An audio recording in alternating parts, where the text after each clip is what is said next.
What's up, guys? It's your boy Nick Garrett 34 here, and I'm here to teach you how to track, measure, and analyze the results of your digital ad campaign. You may be wondering, well, Nick, isn't it just looking at the results of your campaign and comparing it against your goals? Well, yes, it is. But do you know what to do when you compare it against those goals? Do you know how to predict success? Do you know what happens next after you analyze those campaigns? What, you think that you just sit there and say, okay, well, we can go with this now? Well, no, it actually doesn't work that way. And if you actually know how to analyze those results, and if you actually know how to make decisions based off of those results, well, then maybe this video is it for you. But you're more than welcome to stay though, so I can get views and likes. Please watch my video. Do you struggle with analyzing the metrics of your ads and using those metrics to see if you're a success? Are you avoiding paying those large agency fees so that they can do all the dirty work that you actually can do yourself? Well, please don't tell my boss at the agency I said that. Well, stick around because I might show you a thing or two. So let's do a basic quick analysis of a Google ad to get you started. Here's where you can see all of your previous and current ads. Right now, I don't have any ads currently running, so you can see all of my previous ads. And I'll talk to you about what all of this means right now. Basically, if we click on, let's say, for example, well, first you can see total, all of the impressions that you had in all of your ads. You can see all of the views that you've had because I've had some video ads before as well. And also I can have my average cost per view and my average view rate, which is about 10% of the people that were exposed to the ad. Then here you can see individually some of the analytics of those ads. So if we go to Nick's display ad, for example, and you can pretty much do the same thing with any platform too, any platform that you're advertising on, whether it's through Google, whether it's through Microsoft, Twitter, Instagram, they all have similar platforms. Maybe the buttons or the name of things might be different, but essentially it's the same thing. So you can definitely take this knowledge and use it for what a Facebook ad or what have it.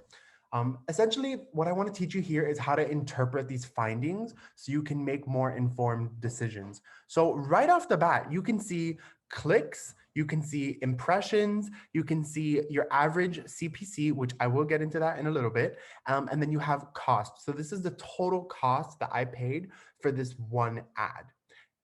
Basically, clicks, that's people you have been exposed to 13.6 thousand people, right? I had 13.6 thousand impressions.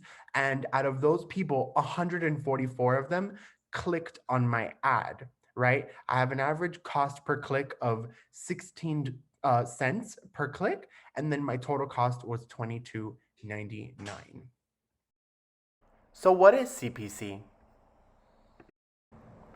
CPC is essentially cost per click. It's the cost for the specific click that you're getting. That person is clicking on your ad and going straight to your website or going straight to an email or something, whatever that you're transitioning that person to. And that's important because you're gonna need to calculate that to understand how much money you've spent so far to obtain that customer or obtain that potential client.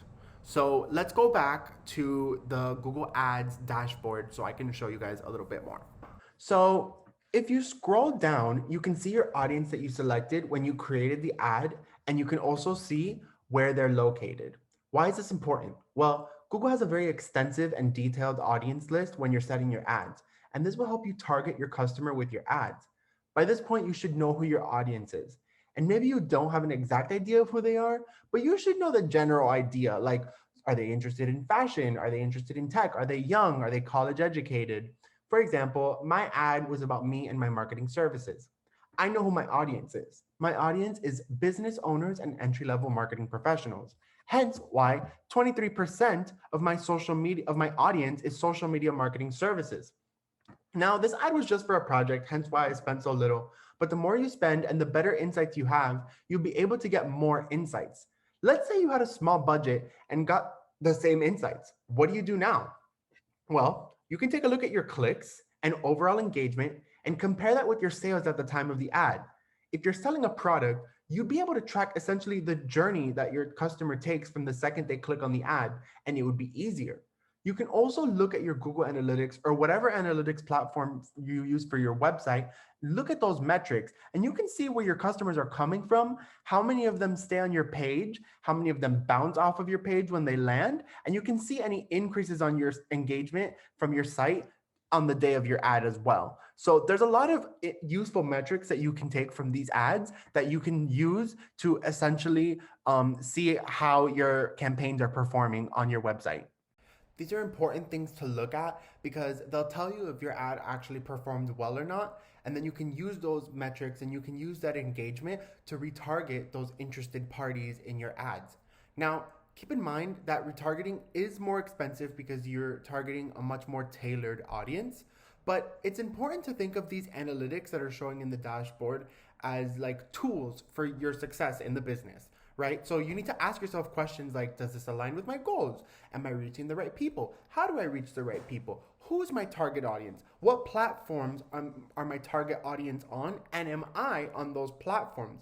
Am I spending money in the right places? These are things that you need to do, and you don't need to have some crazy marketing research budget in order to find these things out. Google is a super powerful tool, and I use it every single day when I don't know the answer to something. And some of my most successful situations that I've been in terms of my career have been solved with a simple Google search. So answering these questions will basically open your mind to think a little bit more strategically and analytical when it comes to creating these ads. So essentially, you're not spending your money and just hoping for the best, and you can actually find value in these ads and basically have these goals, and you're setting these goals and you're being successful. So I hope you found this very valuable, and I hope that you like and subscribe, and definitely reach out if you have any questions.